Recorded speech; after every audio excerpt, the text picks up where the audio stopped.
టాటరా classic రెటినాలకు world class treatment ఇప్పుడు మన భీరంగూడలో American laser eye hospitals.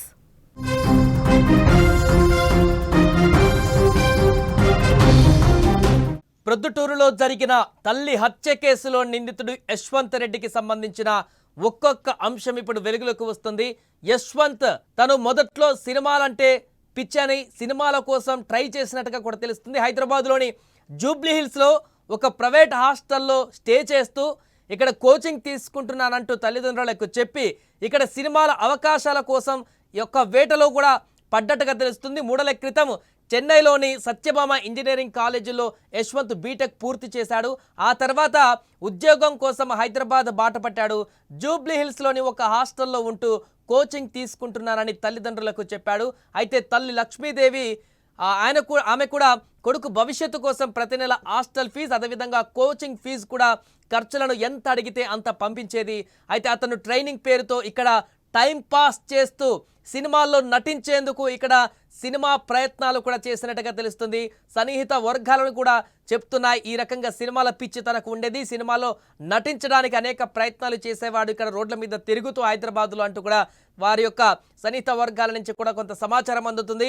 అయితే జూబ్లీ హిల్స్ లాంటి చోట ఉండడం వెనుక ఉద్యోగ అవకాశాల కంటే కూడా సినిమా ప్రయత్నాలే ప్రధాన మోటివ్ అని కూడా తెలుస్తుంది. అయితే జూబ్లీ హిల్స్లో ఎక్కడ ఉంటున్నాడు, ఏ ప్రాంతంలో ఉంటున్నాడు, ఎక్కడెక్కడ తిరిగేవాడు, దానికి సంబంధించిన డీటెయిల్స్ కూడా మరి కాసేపట్లో బయటకు వచ్చేటువంటి అవకాశం ఉంది.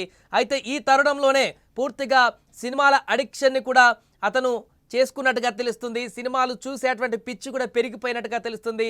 ఈ నేపథ్యంలోనే క్రైమ్ సినిమాలను కూడా అత్యధికంగా చూసి అందులో జరిగేటువంటి క్రైమ్ సీన్స్ను చూసే ఈరోజు ఇంత దారుణంగా మానవత్వం మరిచి దారుణానికి పాల్పడ్డా అనేటువంటి అనుమానాలు కూడా వ్యక్తమవుతున్నాయి. గతంలో అనేక సార్లు తల్లిదండ్రులు ఫోన్ చేసి ఇంటికి రమ్మని చెప్పినా కూడా ఎప్పుడు కూడా ఇంటికి వచ్చేవాడు కాదట, ఇంటికి రావడానికి ఏమాత్రం కూడా ఆసక్తి చూపేవాడు కాదంటూ కూడా తెలుస్తుంది. ఇంకా అతడి ఫోకస్ అంతా కూడా సినిమా రంగం పైన ఉండేదంటూ కూడా చెప్తున్నారు. ఈ నేపథ్యంలోనే చాలా సందర్భాలలో ఉద్యోగ నిమిత్తం హైదరాబాద్లో ఉంటున్నావు, కోచింగ్ తీసుకుంటున్నావు, ఆ ప్రయత్నాలు చెయ్యి, మిగతా యాక్టివిటీస్ ఏమీ పెట్టుకోకు అంటూ కూడా తల్లిదండ్రులు చెప్పినట్టుగా తెలుస్తుంది. ఈ నేపథ్యంలోనే తల్లి చెప్పేటువంటి విషయాన్ని ఏమాత్రం కూడా పెడచెవిన పెట్టినటువంటి అతను పూర్తిగా పట్టించుకున్నటువంటి యశ్వంత్ తన తల్లి పైన రోజు రోజుకు కోపాన్ని ఆగ్రహాన్ని పెంచుకుంటూ పోయాడు. అంతేకాకుండా తన తల్లిని కేవలం నెలకు డబ్బులు ఇచ్చేటువంటి ఒక ఏటీఎం మిషన్గానే యశ్వంత్ చూసినట్టుగా తెలుస్తుంది. అంతేకాక ఎలాంటి ప్రేమలు కానీ ఆప్యాయత అనురాగాలు కానీ తన తల్లి పైన పెంచుకోలేదు. పూర్తిగా ఒక రాక్షసుల్లా మారిపోయాడు యశ్వంత్.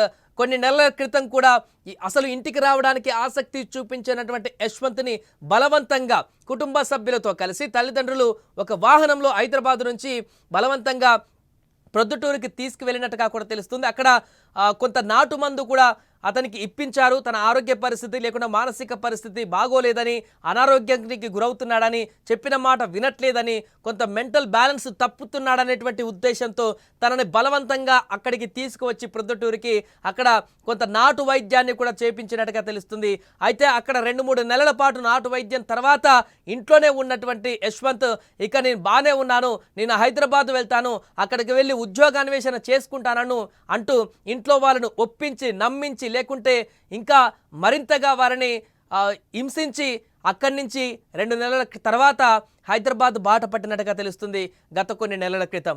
ఈ నేపథ్యంలోనే తల్లి అనారోగ్యానికి పాలైంది. మరలా సేమ్ సీన్ రిపీట్ అయింది. వారిని పట్టించుకోవడం మానేశాడు. వారికి ఫోన్ చేసి రమ్మని బతిమిలాడినా కూడా యశ్వంత్ని ఇంటికి వచ్చే దాఖలాలు ఎప్పుడు చేయలేదు, ఇంటికి వచ్చే ప్రయత్నం చేయలేదు. ఇంటికంటేనే అసలు ఆ వైపున కూడా పోకుండా ఇక్కడే హైదరాబాద్లో ఉంటూ పూర్తిగా తల్లిదండ్రులను గాలికి వదిలేశాడు. ఈ నేపథ్యంలోనే నెల డబ్బులకు మాత్రం ఫోన్ చేసి డబ్బులు ఇవ్వమంటూ మాత్రం అడిగేవాడు.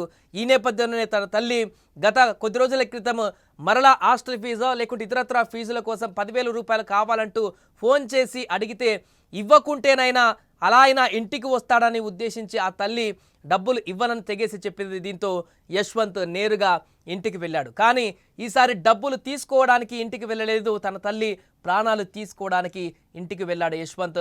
దీంతో ఇంత తీవ్రమైనటువంటి విషాదం నెలకొంది. అయితే యశ్వంత్ మానసిక స్థితి ఇంత దారుణమైనటువంటి సైకో మెంటాలిటీ ఎందుకు వచ్చింది? చంపిన తర్వాత కూడా అదే హాల్లో కూర్చొని టీవీ చూస్తూ హెడ్ ఫోన్స్ పెట్టుకొని వెకిలి నవ్వులు నవ్వుతూ పోలీసులు తీసుకువెళ్ళేటప్పుడు కూడా ఏమాత్రం బెరుకు లేకుండా, ఏమాత్రం బాధ లేకుండా, ఏమాత్రం పశ్చాత్తాపం లేకుండా అతను వెళ్తున్నటువంటి దృశ్యాలు కూడా చూస్తే యశ్వంత్ మానసిక స్థితి ఎంత దారుణంగా ఉందో, ఎంత రాక్షసత్వంతో ఉందో అనేది కూడా మనకు ఇట్టే అర్థమవుతుంది. ఆ విజువల్స్లో క్లియర్గా కనిపిస్తుంది. ఒకవైపు తండ్రిని ఆ గదిలో బంధించాడు, ఆ తర్వాత తల్లిని చంపేసి బయటకు తీసుకువెళ్ళాడు, ఆ తర్వాత పోలీసులు వచ్చి తీసుకువెళ్తున్న సందర్భంలో కూడా ఎంత చూడండి రాజసంగా ముందుకు వెళ్తున్నాడు. ఎలాంటి బాధ లేదు, అందులో పశ్చాత్తాపం కనిపించట్లేదు, ఆ ముఖంలో పూర్తిగా చంపేసినాననేటువంటి ఒక ఆందోళన కూడా కనిపించట్లేదు. నేరుగా పోలీసులు తీసుకువెళ్తున్నటువంటి వారితో పాటు నడుచుకుంటూ వెళ్తున్నటువంటి దృశ్యాలు మనం చూస్తున్నాం. ఆ మొహంలో చూస్తే మనకు అర్థమైపోతుంది ఎంత క్రూరత్వంగా మారిపోయాడో యశ్వంత్ అనేది కూడా మనకు ఆ విజువల్స్లో స్పష్టంగా కనిపిస్తుంది.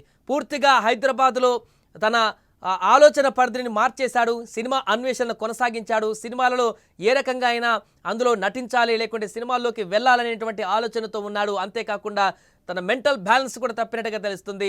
కోచింగ్ తీసుకొని సాఫ్ట్వేర్ ఉద్యోగమా లేకుంటే అంతకు మించిన ఏదైనా టెక్నికల్ ఉద్యోగమా చేయాల్సినటువంటి తన కొడుకు ఈ రకంగా సినిమాల వైపు మళ్ళాడనేటువంటి విషయం కూడా తల్లిదండ్రులకు తెలుసో లేదో తెలియదు, కానీ తన సన్నిహితుల ద్వారా సమాచారం అయితే అందుతుంది.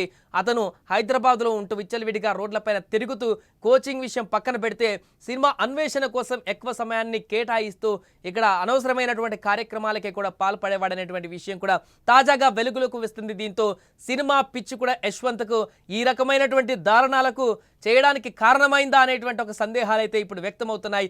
ఆ దిశ కూడా పోలీసులు ఇప్పుడు కేసు నమోదు చేసి దర్యాప్తు చేస్తున్నారు. హైదరాబాద్లో అతను ఏ హాస్టల్లో ఉంటున్నాడు, హాస్టల్లో ఎవరెవరితో ఉంటున్నాడు, హాస్టల్లో ఉన్నటువంటి సన్నిహితుల వద్ద నుంచి మరింత వివరాలు సేకరిస్తే యశ్వంత్ అసలు ఇక్కడ ఏం చేస్తున్నాడు, ఎవరెవరితో తిరుగుతున్నాడు, రోజు ఎలాంటి యాక్టివిటీస్ చేసేవాడు, తన మెంటాలిటీ ఏ రకంగా ఉండేది, రోజు ఎక్కడికి వెళ్ళేవాడు, వీటికి సంబంధించిన పూర్తి వివరాలు కూడా ఇక్కడ ఉన్నటువంటి హాస్టల్లో ఉన్నటువంటి సన్నిహితులతో మాట్లాడితే బయటకు వచ్చేటువంటి అవకాశం ఉంది.